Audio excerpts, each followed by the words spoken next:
Welcome back to the French Rugby Podcast with me, Tim Groves, ex-Scotland international and adopted Frenchman, Johnny BT.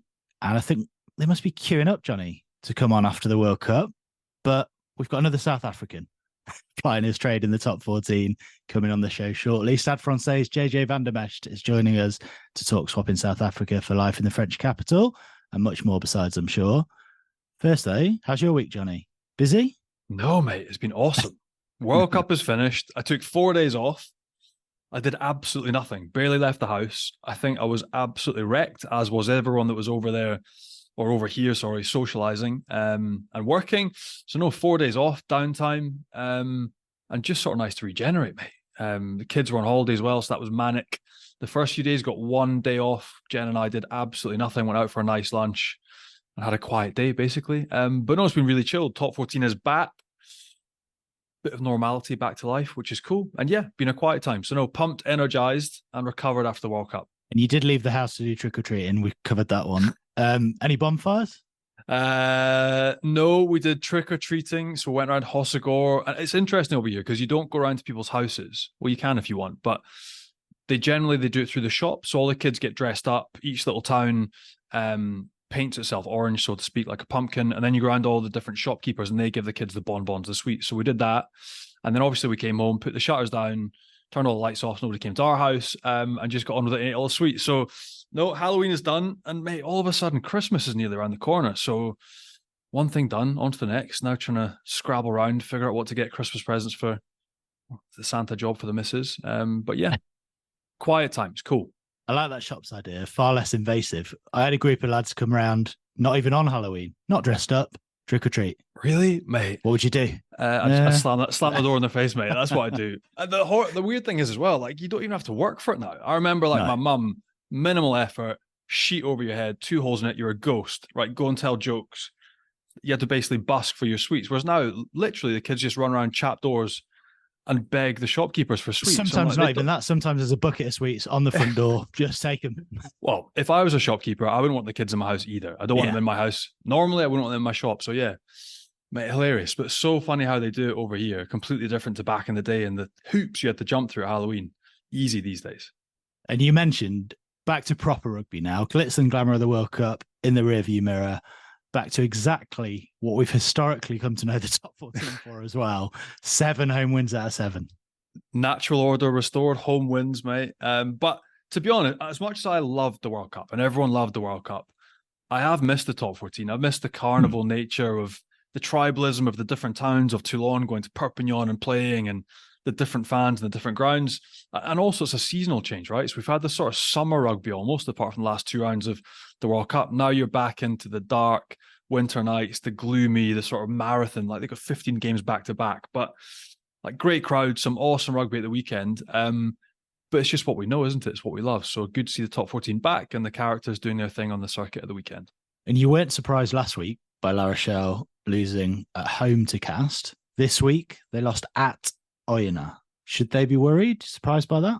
It was interesting because the one man, and I can't tell if he's joking, but Rog came out after the game and he was like, something's got to fucking change. I just hope it's not the coach. That was his quote after the game. He's like, something's got to change. But essentially any side that is shorn of their power players, so they don't have Antonio, they don't have Skelton, they don't have Aldrit, they don't have the firepower that they normally would have. So it didn't surprise me that Cass went there and won last week because they haven't lost anyone. And Oyonnax are a good side. Like Joe Alab used to coach me at Cast. He's a good coach, level-headed. They've recruited really well. Mignotti at 10 kicked absolutely everything, played the conditions really well. So no, it's not surprising, bizarrely, especially when you know how a home crowd can really get you up. You go to Oyonnax, it's not an easy place to go and play. So delighted for Oyonnax, strangely, in that you want to see these guys at the bottom chugging away through and not losing points early. Was also delighted to see Perpignan beat Toulon at the weekend, their first one of the season. So what catalyst will that be for them? But yeah, wasn't surprised for La Rochelle on their loss, but clearly they're going to get much stronger and quicker when they get their players back, which should be over the next 2 weekends. You mentioned Perpignan's win over Toulon. The tackle on Aymeric Luke has gone viral, but just generally, how good was Pasolo Tuolangi? Mate, his try last week as well. He's just like, in a land of mutants, which is what the top 14 is. You got your Paul Willemses, you got Manny Miafu, you got JJ, who we're about to speak to, who must be tipping nearly 140 kgs or what. Some of the biggest number fives on the planet, all playing the rugby in France. And Pozzolo, like every single game, he seems to grow. You forget how young he is as well. He's not even 20. So physically extremely gifted, but gets through hard work as well. It'd be very easy just to be sort of sloppy and lazy, but really tough to stop in the carry. Defensively comes up with big turnovers as well. Like he rips the ball off people like they're children. So an absolute monster. Huge hit on Emerick Luke as well, who's an old teammate of mine from Bayonne. Not going to lie, he's giving away a bit of weight, so we'll let him away with it. But he got absolutely, I mean, he must be a third of the body weight. But he got absolutely smoked by Big Pozzolo. So, mate, amazing to see. Great for Perpignan. Disappointment, I guess, for Dan Biggar. I think we all saw the replays of his back going as well. Obviously, from carrying Wales over the past decade, it started to go a little bit. But I mean, you just hope that isn't long term, that you can fix that. And normally each club out here has got an osteo, you got sent to a specialist, so hopefully that won't keep him out too long, because you want to have him have a huge impact on Toulon over the course of this season too. And one of the other big results, top of the top 14 now for the second week running. Joe Simmons at 10 in from Exeter, and they beat Toulouse 13-9 at home. But I'm not going to lie, it wasn't the most glamorous fixture. Toulouse were absolutely dreadful. But Pau just doing what they need to do. It's so hard when you play. It's weird. It's like watching France. When you got Melvin Jaminet at the back, he kicks the ball so far. It seemed like Pau had to come a real distance to do anything or get their hands on the ball. But when they did, they were decent. They carried well. They battered the Toulouse pack up front in tight with pick and goes, first pod runners. And then they were creative. Like they were trying things, but it's difficult conditions, right? We just spoke about the wet winter conditions in the south of France, which make it hard. So Toulouse wasn't their best performance, but Pau were just plugging away under Piccaronis, who young upcoming coach. He's got a side that's organised, is gritty, difficult to beat. Scrum time, they're actually difficult as well. It was a real lottery at some stages against Owen Franks, who is getting to grips with the top 14 as well, and different rules and regulations and how the scrummage is officiated over here. But it's another massive one for Pau. Like that's huge to be top at this stage after where they were last season. Down in the bottom of the basement and scrapping it out with Perpignan and Brive. Huge result for them, and they'll take massive confidence. So well done to Pau. Right. Let's get our guest on now then. And he was part of a big win in the top 14 at the weekend as well. We can have a chat with a man who's made a big impression in the French capital since arriving at Stade Francais from South Africa. Second row, JJ van der Mescht joins us. How you doing? I'm good, and self. We're good. We will come on to your journey in a minute and how you came to be in Paris. But big win over Cast at the weekend. And it was the first official game for Laurent Lebitte and Karim Ghazal. So how have they gone? Oh, very good. It's awesome to have a high caliber coaching staff like that. Something really makes a big impression on the players. You can see the respect is there. So that's good. And some new players and stuff. And we really came together as a team, and I really enjoyed it. You can see us just enjoying playing rugby. So that's amazing. Has the change been that noticeable that quickly? Like Karim and Laurent, the reputation they come with, we're not going to talk about previous staff and coaches that you've had, but are these guys clearly on another level? Because we've seen what they've done with the French team with Fabien Galtier. Are they awesome? And it giving you a massive boost? Yeah, definitely. Bringing the confidence Karim had on me, trying to help me as a player as well to improve. That really impressed me and giving me the confidence in my ability. And you can see the change. Obviously, they're bringing a level that obviously I've never been coached by an international coach. So that gives a massive boost to you. And you can see the players respect them and listen, and they bring something new, different drills, stuff that works, and not doing the same thing over. Obviously, they have been involved with France. We mentioned this was their first official game, but just give us a sense of how involved they've been in pre-season and before the weekend as well. It was they've come and seen us, chat about it, the goals and everything. They weren't too much involved in pre-season. They did come and have a chat with us, talking about the game plan. Obviously, they had a big task coaching the French team, so we understood that it was a big goal for France to do well, and they played full, so we understood that. And Ghazi took over, and he did a great job. And you mentioned some of the chat that Karim maybe had with you before. Like when you look at the French team and you look around the top 14, it's the land of giants, right? You look at some of the fives that are in this competition. Big Roman Taufunua, he's coming to the end. Paul Willemse. You've got Posolo Tuilagi, who's coming through. Manny Miafu and yourself. But there's been a fascination and a real clamor for big, powerful, heavy, strong number fives in this competition. So when Karim sits you down, what is it that he's looking for? Massive fan of it during the French team and when he was part of the Lyon setup. But in that sort of one-to-one time, what is he asking you for in your time now coming into your prime at Stade Francais? Oh, just bringing my physicality and the things I can do. Obviously, we can do, our big boys can do certain things other guys can't. And people sometimes look behind our weight and the things we can do. And obviously, it's a whole team. So you need tools. So in the scrum, where we bring that extra weight and that power in the carrying, and then the mauls. And it's stuff that makes a small difference. And so the confidence he brings into me is like, he wants me to be the best lock in top 14, and having that chat with me and stuff. And it was amazing. Obviously not knowing anything about him, and he just coming and saying he wants me to be the pillar up there, and I'm going to take that challenge and go with it. In terms of that role of the big number 5 lock, that seems kind of inherent in France's rugby culture at the moment. Is that similar to how it is in South Africa, or is there a difference there?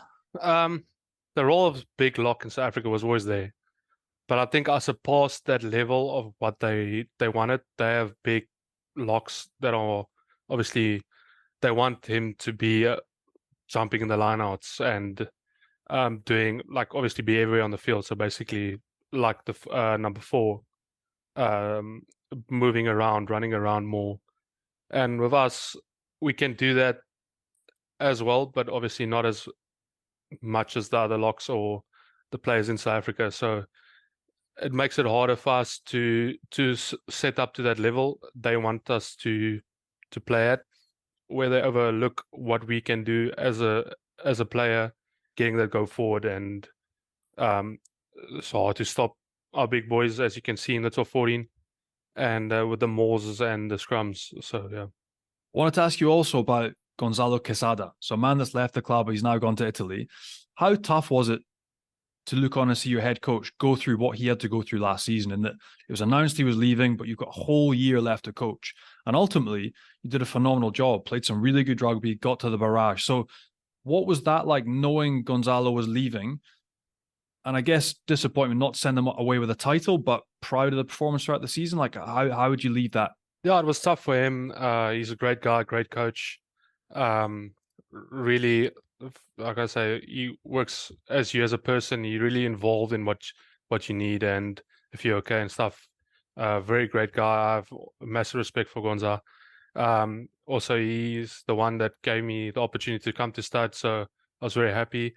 I said always I back him and his decision, and I know it was tough for him, but he handled it amazingly, knowing that he is coaching, but he never took a step back. Did everything well. He told us he's going to leave, but his focus still on us. He never shed off it. Always there, always focused, and that was amazing. Real professionalism from him, and just a absolute great guy. And then obviously you've gained a couple of coaches from the French setup, but one's gone the other way as well. Laurent Sempere has gone to be an assistant to Fabien Galtier. So give us a kind of insight into what people can expect from him in the French setup. Lolo is a great coach as well. So he's been wanting me to come to Stade since I was 18. Always had an eye on me and everything. Also, just a lot of confidence in my ability and stuff. He's going to bring something different. Great line-out coach. Also in the rucks and the mauls and stuff. So I think it's going to be massive for them. He brings the same kind of energy and respect as Karim. So I think he's going to do well. And so, mate, he's the man, I guess, that persuaded you to come over. You came over age 22, yeah. and that's quite a big change. So, like, how long was he pestering you before he finally persuaded you to come to Paris? I think, from the outside, like, things look like were going incredibly well for you in South Africa as well. So how big a choice and decision was that to move to Paris? Yeah, it took I think after the on the 20 World Cup, he really put a lot, like, he was on me. He's like, yeah, it would be a great opportunity for me to come over. and I was listening to it and stuff, but obviously I wasn't ready to go over yet. So I was still young. Like you said, I was playing for the Sharks. I was doing well. We came close. We lost in the Currie Cup final. And then we got into Currie Cup final again. I didn't play because I left.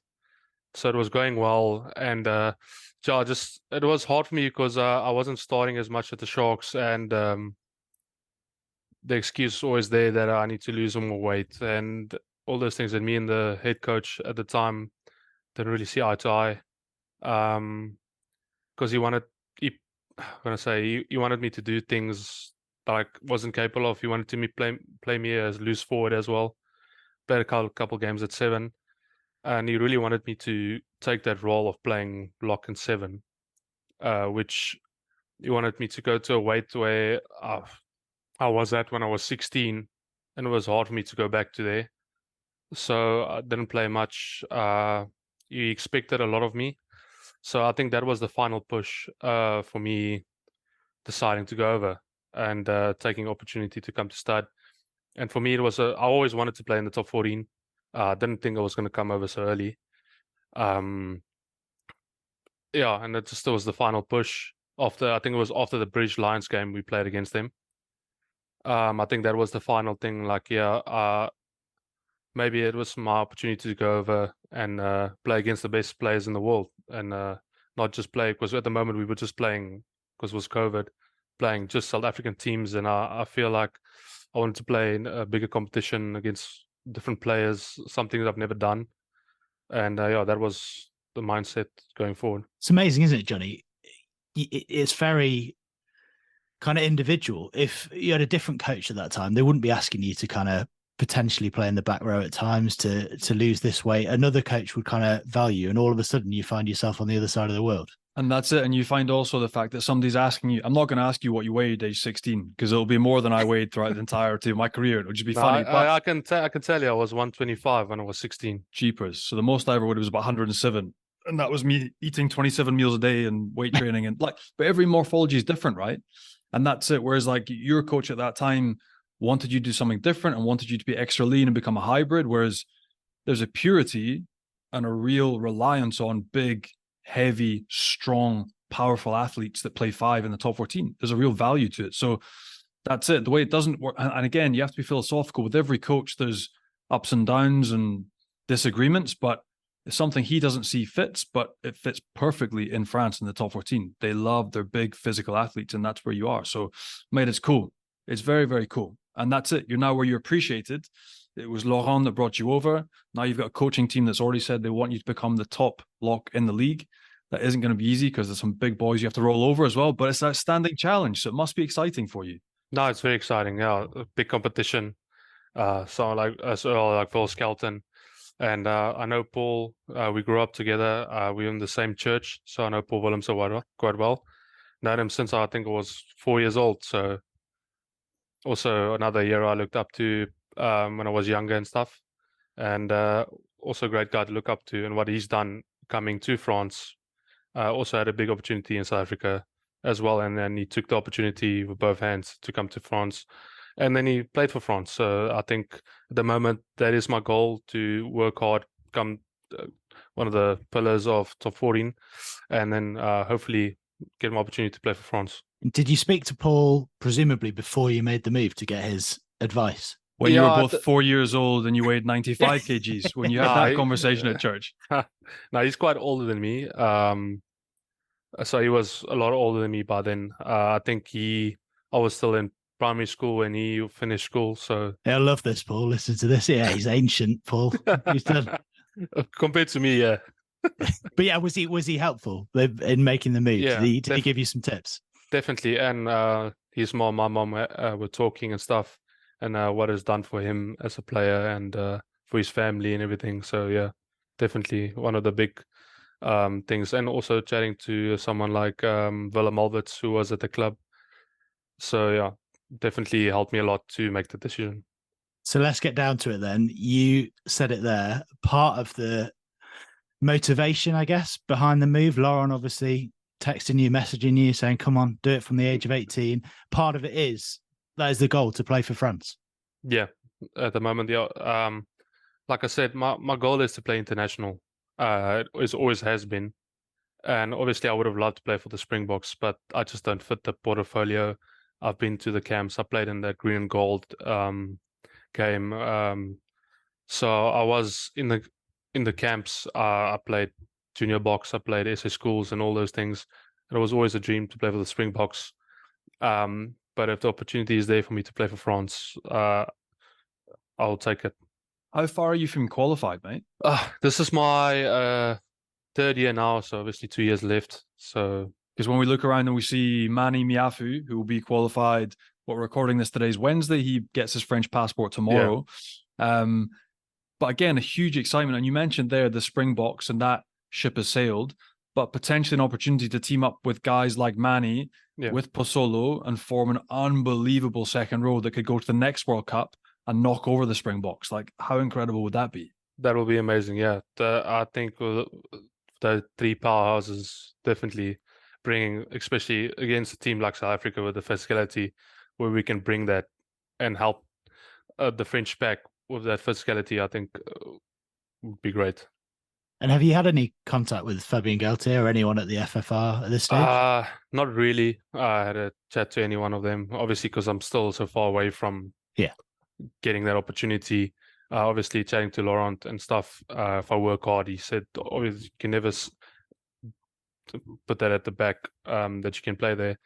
So obviously, just working hard, continuing on my process and just playing every game and getting better, I think the opportunity will get there. And on a broader perspective, Johnny, it's interesting, isn't it? Because this is in the news at the moment because Manny qualifies tomorrow, as you said, and he has been pursued by Australia. We kind of know in the background, Eddie Jones wanted him to play for Australia, and he said no, because not only is he settled in France, wants to play for France, that's the culture, but he feels appreciated, and that's exactly what you're saying, JJ. You weren't necessarily appreciated when you were in South Africa.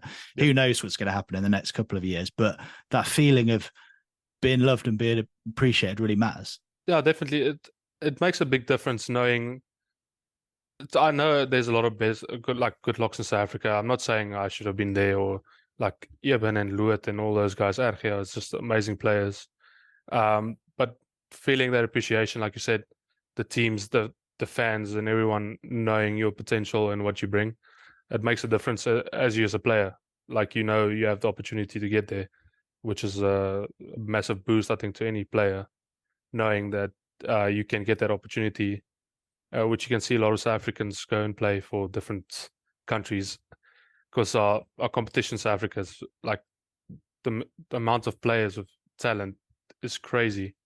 And it's sad because a lot of players stop playing if they don't get an opportunity, because there's not a lot of teams. And that's why a lot of young players are coming over to France as well. Quite right. And I want to ask you, mate, being based in Paris, what did you make of the World Cup final? So watching South Africa, the journey home, getting back to Joburg, I know we're talking about playing for France, but that pride in being South African and the most fundamental part, so your formative years and growing up there, it must have been incredible to watch. And please tell me there's a little bit of taking the piss out of your French teammates as well, and a bit of bragging in the changing room.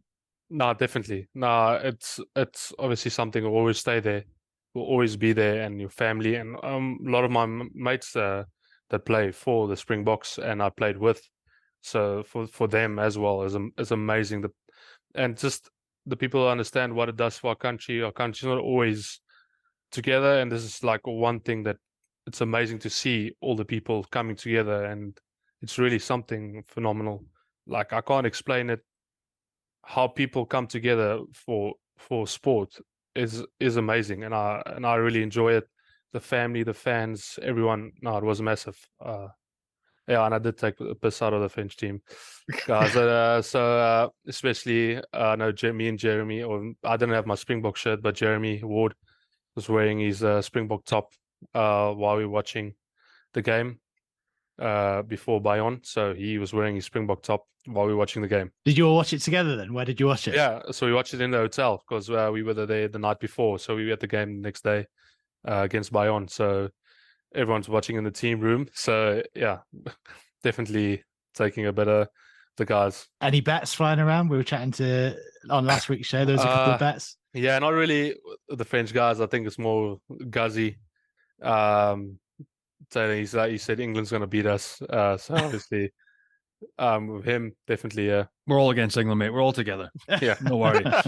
Mate, talk us through another Saffer come Frenchman. So Rory Cockett, Yeah. former teammate of mine. We played together at Cast. One of the strangest characters, but so fun to be in a team with, and also like lovable but hateable at the same time, like everything.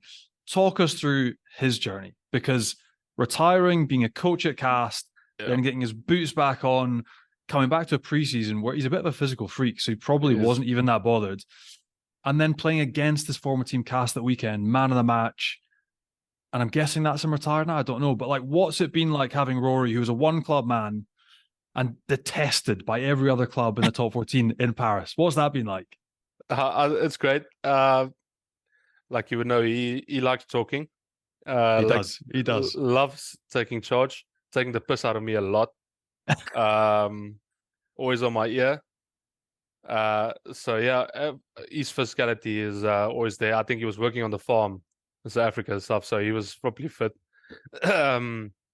Now coming in, he brings a lot of experience and a lot of, I'm gonna say, yeah, he gives good opportunity and helps the youngsters and help people to the right way, even though if you don't want to hear it because he's in your ear the whole time, which is not always. A couple of times in Afrikaans I told him to calm down. Yeah, playing against his own teammates, he was super hype. He was just in there annoying them, especially Steinforth. He was just in there, getting in there. You know what he does. I think playing against Rory is probably the worst thing you can experience. He's like a Jack Russell, just doesn't want to go away. Especially that game, he was just in the air the whole time, and playing against him is even worse. So yeah, it's awesome that he came back and got the opportunity to play again and bring that experience of playing with him. Obviously, watching him play for the Sharks and stuff. So it's awesome playing with him, and the help he brings to me as well.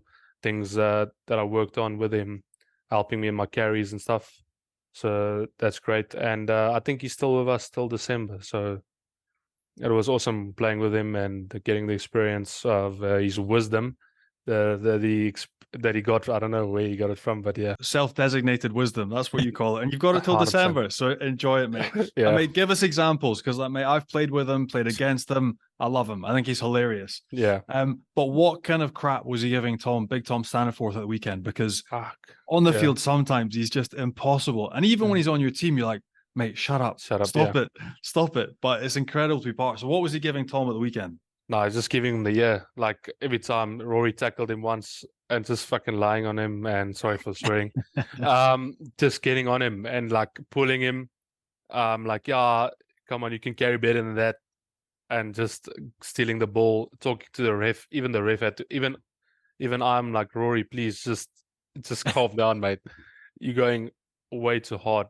Just giving. I think some of the guys didn't even want to shake his hand after the game because he was just getting in there.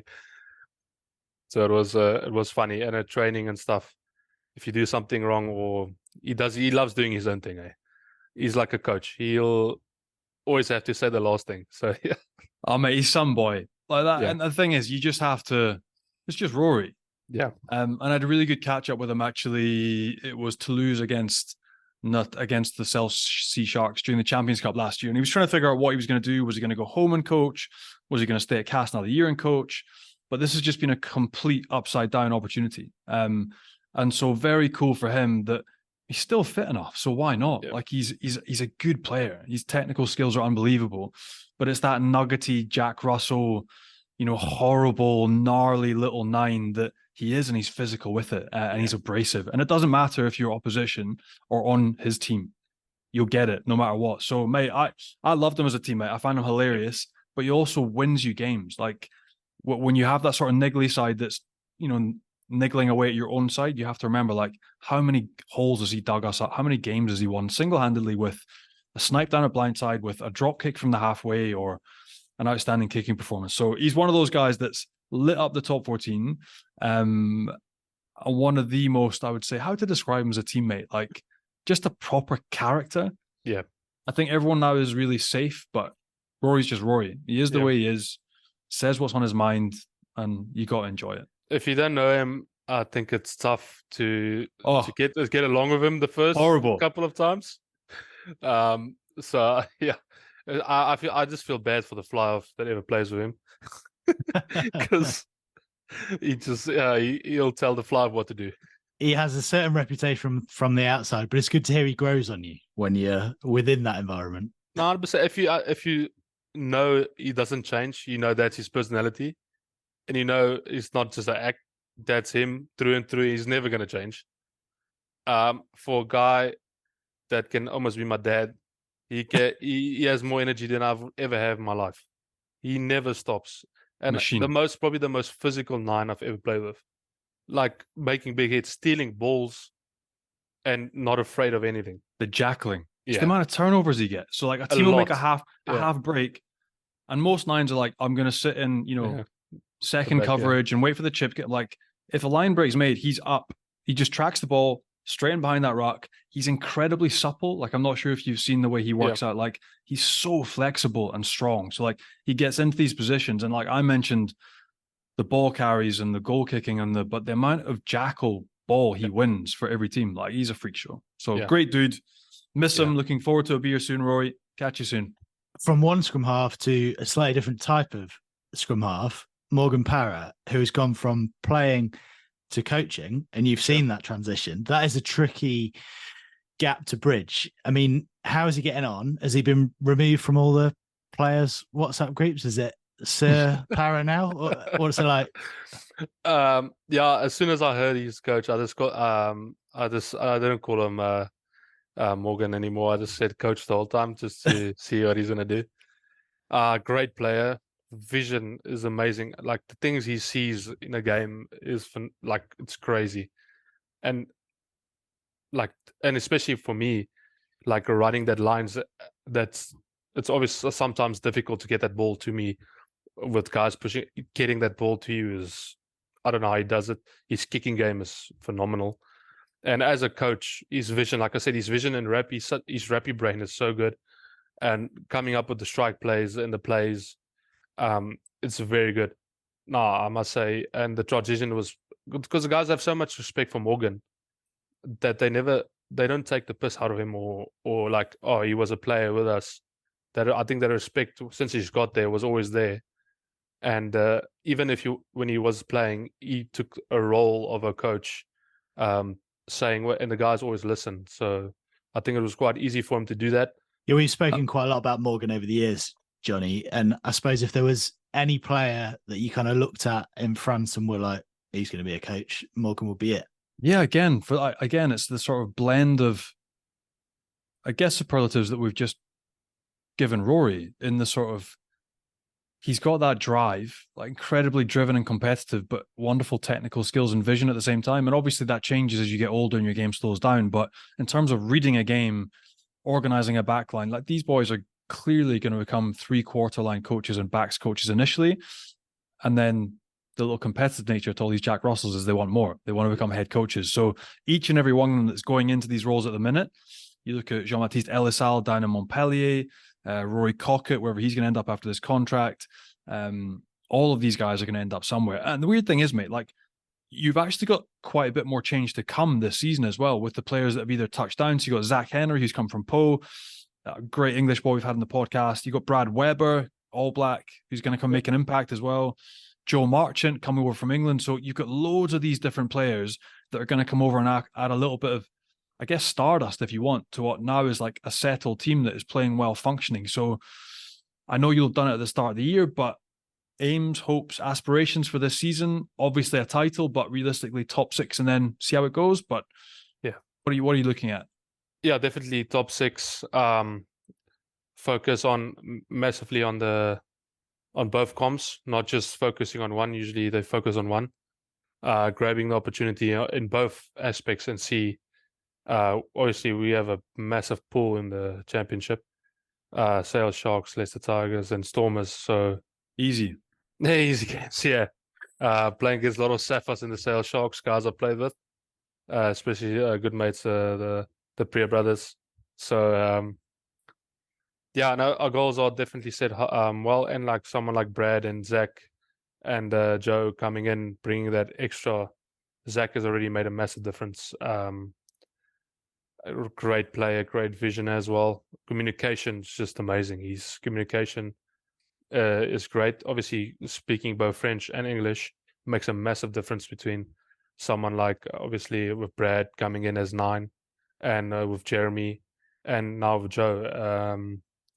So I think that combination is going to be great, especially if Jeremy and Joe play together. That defense is just going to be something else. 2 great guys in defense. So yeah, that's going to be massive. Has Joe arrived? Yeah, after the World Cup. Yeah, he's there. Brad is also here. They started this week. Already slotting in just so the professionalism of an international player coming in, learning everything very, very quickly, and just catching it like that. Like they've been there playing already for a couple of years now already. With them and with Zach, have you had a chance to do any initiations yet, or have you got anything nice planned for them? Yeah, the initiation's coming up. So I think for the week of Po, I think we're going to do something. Definitely getting the boys in some things. Lucky enough, they think my initiation, they cut off my hair because I was under 24. So they obviously over that, so can't do that. But definitely something surprising for them coming up here. Any sneak peeks? Don't give us it all, but we know Zach loves the shoof, doesn't he, Johnny? He loves it. Get some shoof involved, whatever it is. But yeah, give us it. Yeah. Any tease? Do you know what it's going to be yet? It's going to be somewhere in Po. I think we're going for a week. All I can say is something. If you watch Blue Mountain State in the beginning, I think you'll get in your head a bit of the sneak peek if you watched it or seen what happened. Very cryptic. I like it. We're all going to watch Blue Mountain State right now. Yeah. Writing it down. Just on the international front, obviously we chatted about it before. That is obviously your long-term goal. And you mentioned before your last game at the Sharks was against the British and Irish Lions. So what was that like to play in? And at a very young age, was that kind of a good sort of yardstick, I guess, to be like, this is what international rugby is like and this is where I want to be? Yeah, that's also one of the big moves, because when I played against them, I can feel the level is just something else compared to playing Super Rugby or Curry Cup. I knew there's definitely a step up I had to make, and coming to play here, playing against those players was going to be that step up. Definitely a different level of just intensity, physicality, guys just making the extra step playing for their national team. So yeah, definitely big step. Something I embrace. Obviously, something more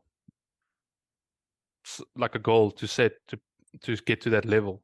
Man, I'm sure you'll get there. And short term, you're going down to Lyon this weekend. What have you made of them so far? You boys are sitting pretty.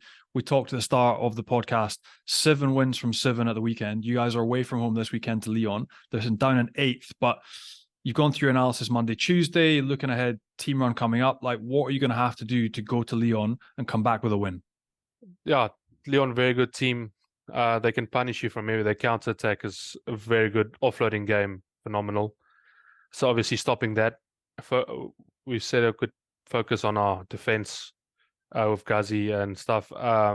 Just stopping that offload and opportunities for them to play out and just play our game, going through our system with our mauls that works for us, as we can focus on the small things, our scrums, our mauls, getting the opportunities for our backline to attack, and just almost like slow poison, just build it up and starve them of the ball. We had Arno Berta on the show last week, and there's some big boys in that Lyon group. Yeah. But you mentioned the threat. I mean, I don't know, Semi isn't there yet, so you get to swerve Semi around Randra, which is one good thing. But there's other threats.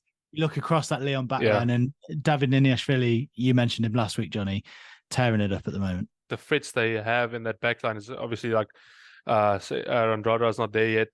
When he comes in that team, I think it's going to be massive. Like I said, I feel like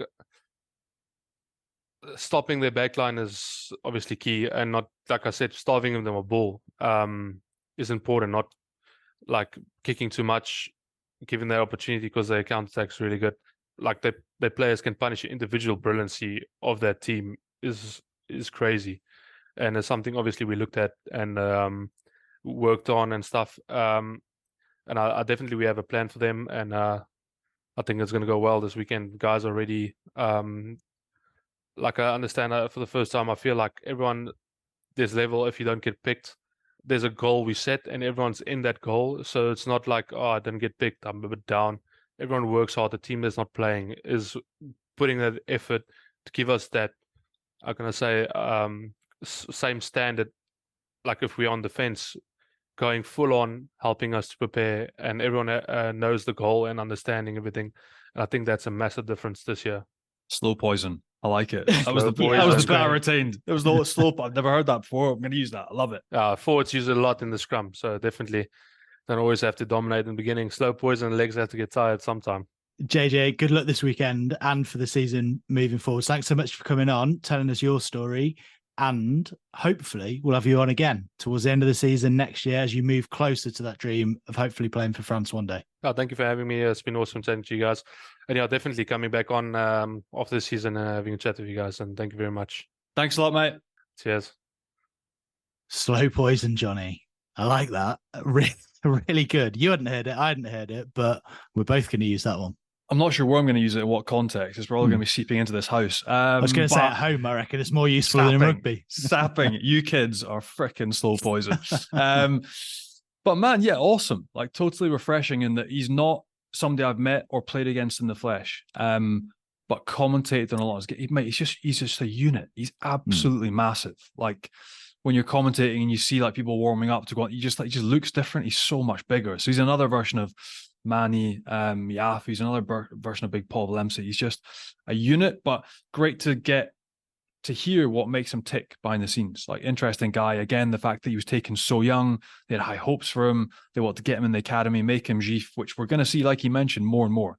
There's going to be more and more South African kids come over early and try and crack it in the top 14. So great to hear from a little bit, his personality, see what makes him tick. And mate, I just really hope he kicks on. I hope he gets more game time this year, starts more games, and rumbles more minutes together, because he's got the physical potential to really cause damage in the top 14. Yeah, you haven't played against him, Johnny, because as he pointed out several times during that, you, me, Paul Willemse, Rory Cocker, old enough to be his dad. He kept saying it. Made me feel very old. That aside, I was like, the fact that he was 16 and 125 kgs, I was like, jeepers, man. That is, you're talking different brackets as super heavyweight. I can't compete. So yeah, and yes, old enough to be his dad. But great to see another foreigner over in the league doing really well, embracing it. We didn't really talk to him too much about Paris, the place, and how he enjoys it, but I'm sure he's a great time. And interesting because Fabien Galtier was going to be doing a press conference because obviously France getting inundated with requests to hear from him after they were knocked out of the World Cup. It's been a few weeks, and that was supposed to be the end of November.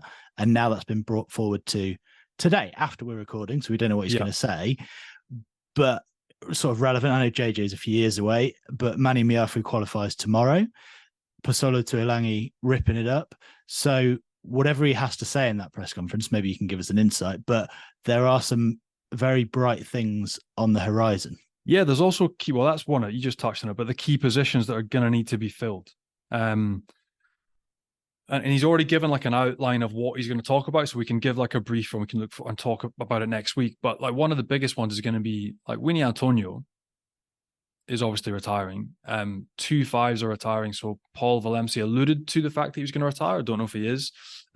Big Roman Tau is retiring. So there are spots up for grabs at 5. So there's a spot that is going to have to be taken. You look at Big Manny, the job he's doing.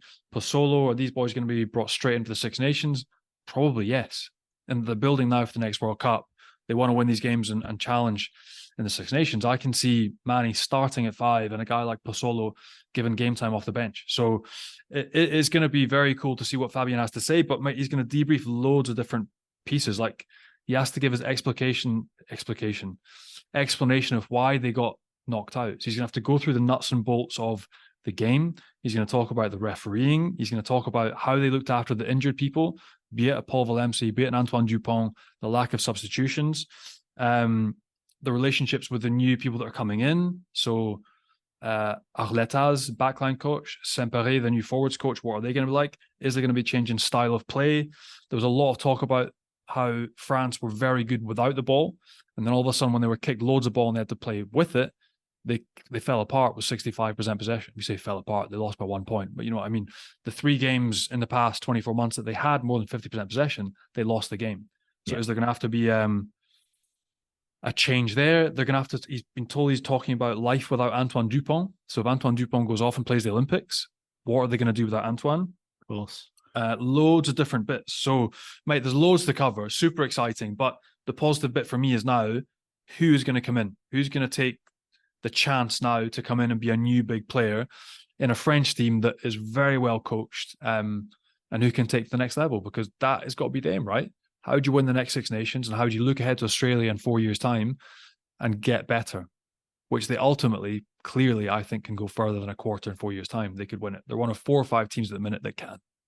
You mentioned that he has to address these issues, and they've revealed the kind of areas that he's going to touch on. Why does he have to do this? Does he feel like he has to? Because obviously there was so much hype around the World Cup and everyone was so invested in it. And then since they were knocked out, obviously there's been a rest. People have gone away, himself included. And now he has to kind of react to the number of media inquiries that they've been getting. I mean, knowing Fabian, I'm not so sure it's about media inquiries. I think that he'll want to communicate to the French rugby public himself. And that he's a smart operator. He's a very good orator. And he knows he comes across. So he will want to be the person that presents and says, look, these are the reasons why. We were very close.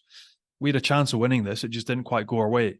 And he'll want to get them back on side, because there was a little bit of disillusionment with, you know, refereeing decisions, how the draw went, all these things. And the Frenchies thought that went against them. And I think he'll want to get them back on side, get them fired up and say, look, we've got a team that can do this, that can challenge. Let's look ahead to the Six Nations and let's do this. Let's be confident and let's look forward. So I'm not sure it's because of media requests. I think that Fabian will want to speak to the French rugby public and just let them know they're working hard in the background and that they're ready to go on and kick on again. And that's it. You always want to address, it's horrible, these stale press conferences post-game.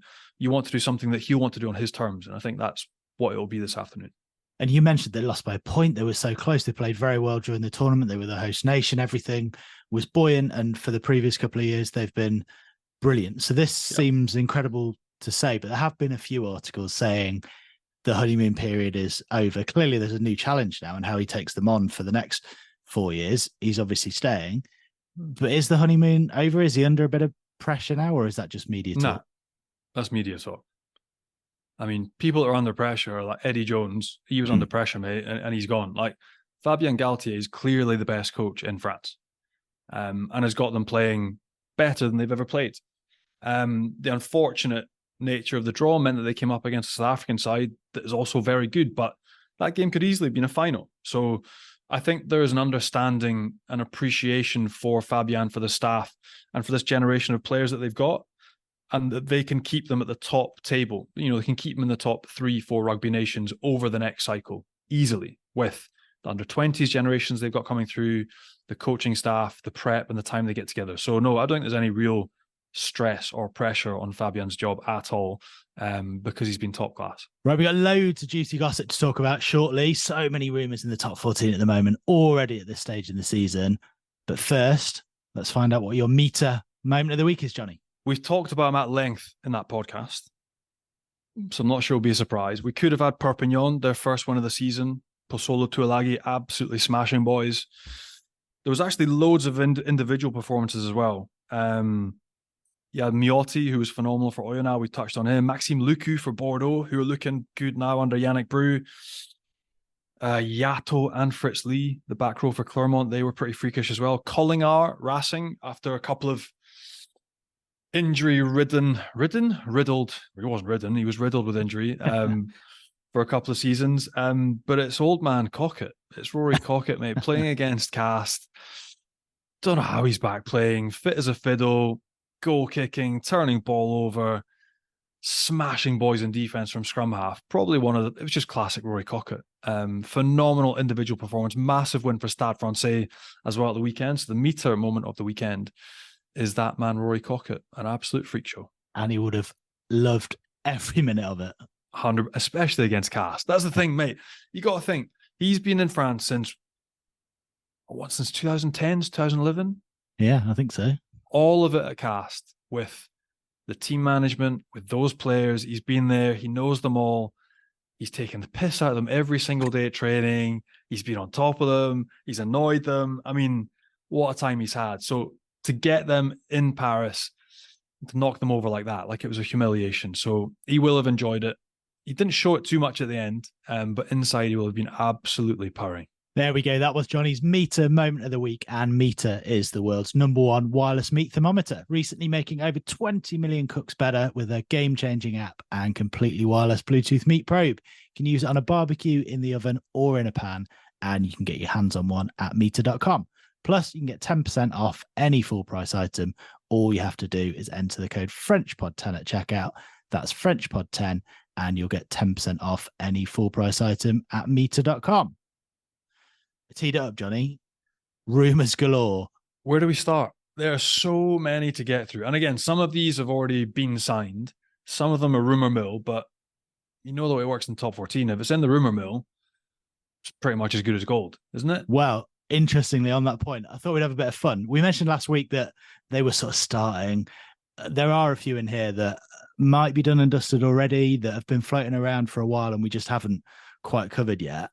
But I thought we would grade them, maybe. You can give it a Class A if it's likely. I don't know if this is the right thing to do, Class A and Class B, but come on, well, yeah, we can do it. We can do it. We won't mention the D word, but yeah, don't do that, kids. But Class A if they're, likely, or that maybe if they're done already. Class B, 50-50. Class C, can't see it happening. So it just adds a little extra bit of spice to the rumours, because there will be some every week from now until forever. We're not making these rumours up, by the way. We should say we've heard them from somewhere, whether it's on the grapevine, in the media, somewhere. We promise we're not just creating these out of nowhere. But do you want to kick us off, Johnny? Sam Underhill to Racing or Bordeaux. So it's clearly not a deal done, but a couple of agents over here, French media, think he's on his way over. We mentioned a couple of England players last week, so there kind of is a theme. There's going to be more and more.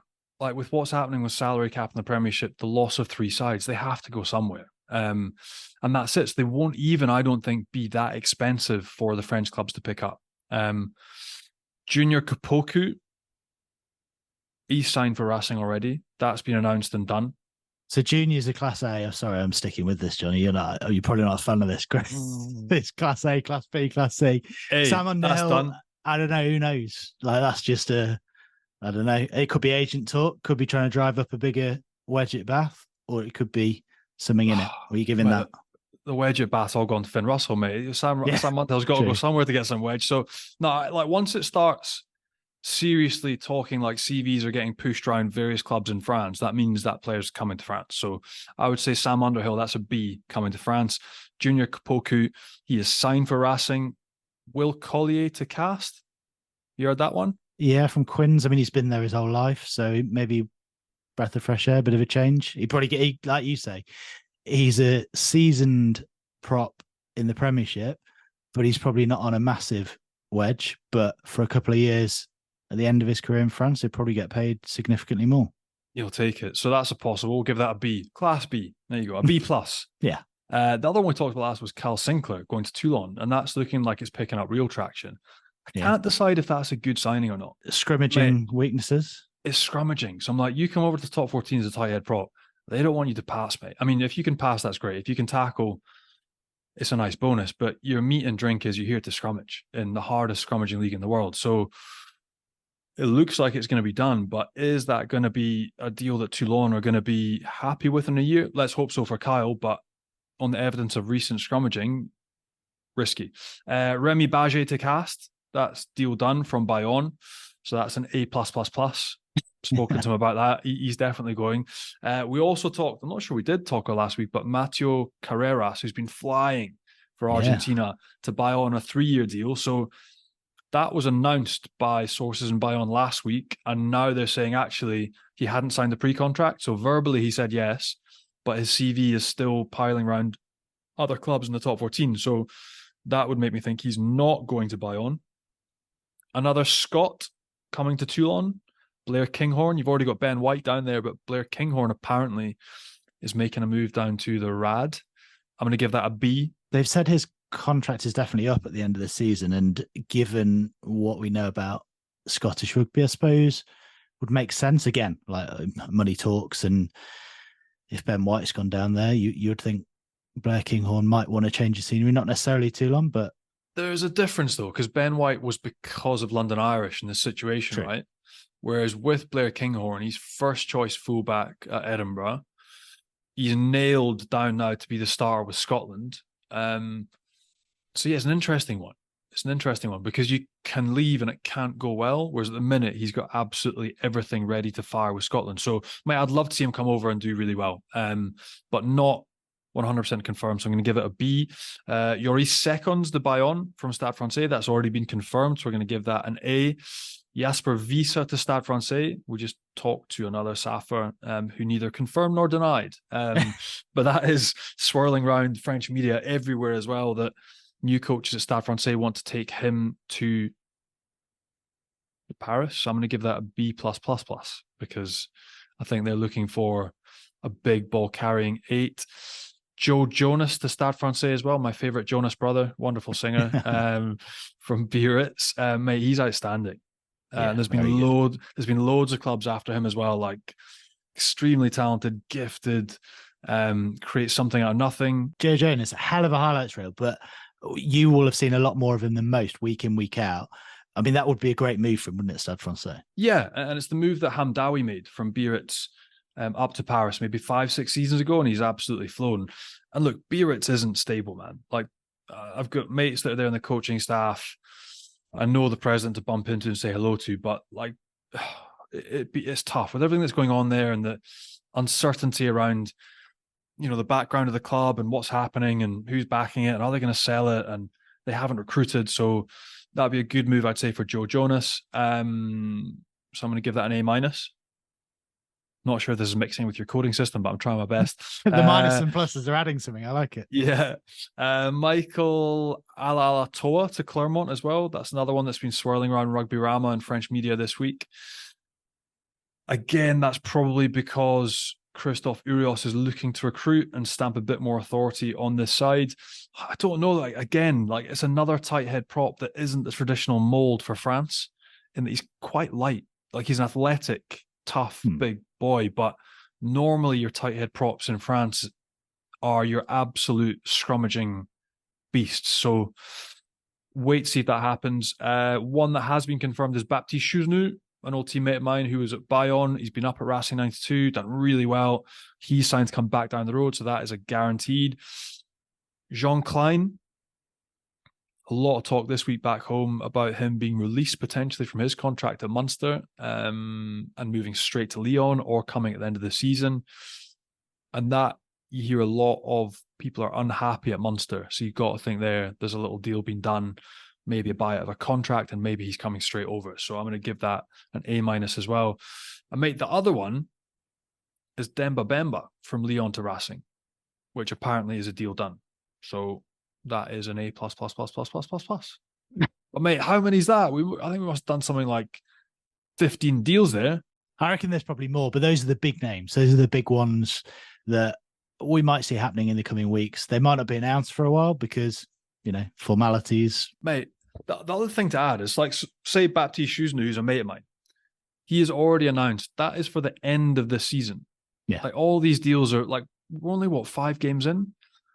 And I've always found that, I don't know, like, I know it gets done behind closed doors, but I've always thought that clubs would wait a little bit before they announce these things. There was a time when you weren't allowed to do it, wasn't there? There wasn't a time, yeah. You're still not allowed to do it, really. Yeah. But the clubs have already started announcing. So Shu, who's a good mate, is obviously sorted his future, delighted for him, but it's already been announced publicly on like the Bayonne social media that he's coming next season, which is great and they're happy, but he's still got a whole year of playing to do for Racing. So hopefully he gets through it, does well, and then gets back home with his little one. He's just a little baby as well, back down the road to Bayonne. Nice. More rumours, Class A's, Class B's, Class C's next week, I'm sure. Don't do drugs, kids. Don't do drugs. We're doing away with the classes. It's gone. Back to the grind, top 14 this weekend. Which games are we going to be talking about as the big ones on next week's show? So you've got Toulouse, who were absolutely dreadful and were panned by their coaching team for their performance at Pau. They've now got Perpignan coming to them. That's going to be a big game. Cast, again, who got absolutely smashed away in Paris. They are hosting Oyonnax. You got to think Cast are going to win that one. Lyon Stade Francais is a game that I could see going either way. Really looking forward to that. But Lyon still finding their feet. New young coach. Stade Francais absolutely flying.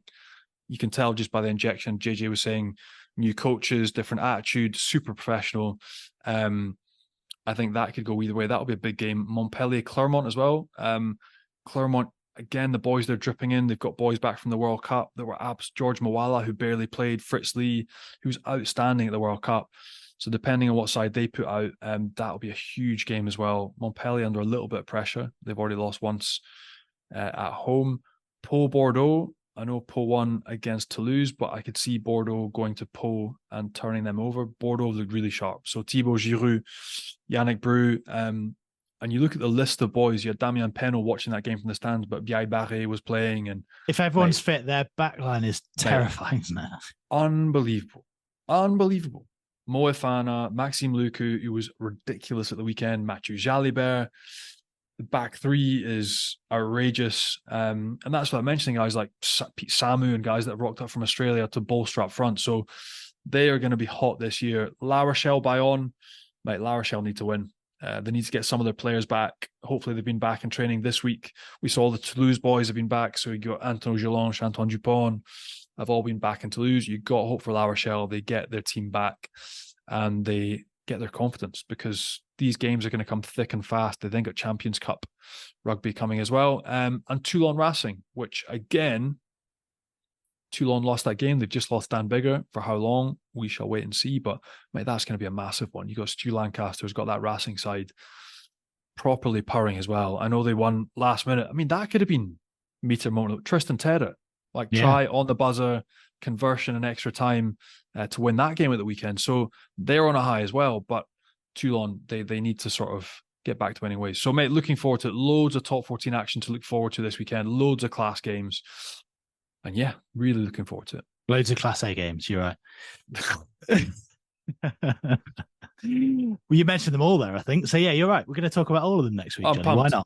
Pumped, yeah. Mate. I'm pumped. I'm looking forward to it. I'm looking forward to the regularity of making some of these games. Mate, taking Lockie now is 7.5 and just wants to go and watch rugby. So working on a few, taking family and just enjoying the atmospheres. Awesome games, class teams, well coached. So looking forward to it. Good rugby to watch. Thanks, Johnny. A big thanks to JJ van der Mescht for joining us as well. And thanks to all you guys for listening. Make sure you hit subscribe, leave us a nice review if you can. Check us out on Rugby Pass and on YouTube. And we'll be back with another episode next week. Au revoir, Johnny. Cheers, mate. Bye.